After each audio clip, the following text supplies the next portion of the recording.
कथा, गरीबी का दर्द। गंगा किनारे बसे छोटे से गांव भीमपुर में श्यामलाल नाम का किसान रहता था।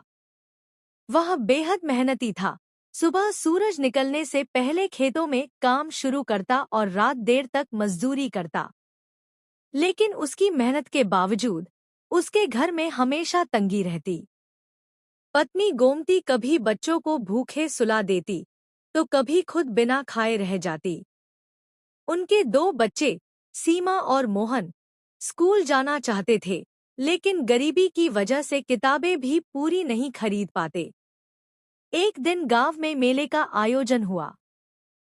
सीमा ने अपने पिता से कहा, बाबा, मैं भी नई चुन्नी पहनकर मेले जाना चाहती हूँ।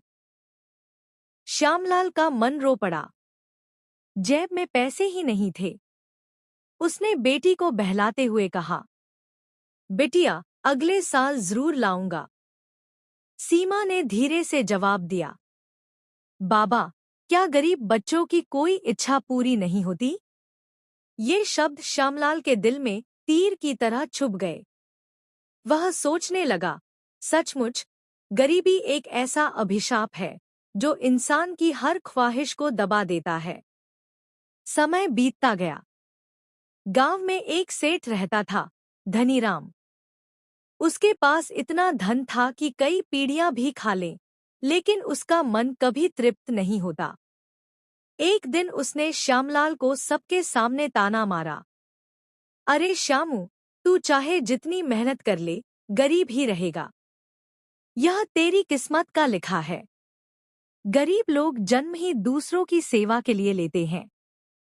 श्यामलाल की आंखें भर आईं।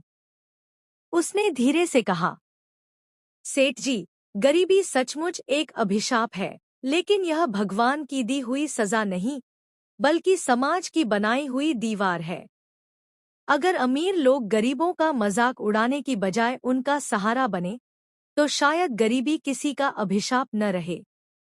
यह सुनकर पास खड़े गांव के लोग चुप हो गए। बहुतों को लगा कि श्यामलाल की बात सच है। इसी बीच गांव में सरकार की एक योजना आई, सभी बच्चों को शिक्षा। गांव के लोग इकट्ठे हुए और तय किया कि सबसे पहले गरीब बच्चों को पढ़ाया जाएगा। श्यामलाल के बेटे बेटी भी उसमें शामिल हो गए। धीरे धीरे पढ़ाई और मेहनत के बल पर मोहन आगे चलकर अध्यापक बना और गांव के बच्चों को पढ़ाने लगा। सीमा ने सिलाई सीखकर महिलाओं को आत्मनिर्भर बनाया। श्यामलाल गर्व से कहने लगा, गरीबी एक अभिशाप जरूर है, पर अगर हम मिलकर एक दूसरे का सहारा बने, तो यही अभिशाप बदलकर आशीर्वाद बन सकता है। संदेश: गरीबी केवल पैसों की कमी नहीं, यह सपनों को अधूरा छोड़ देने का दर्द है। अगर समाज मिलकर गरीबों को शिक्षा, सहारा और सम्मान दे, तो यही अभिशाप मिट सकता है। गरीब का मजाक उड़ाना सबसे बड़ा पाप है।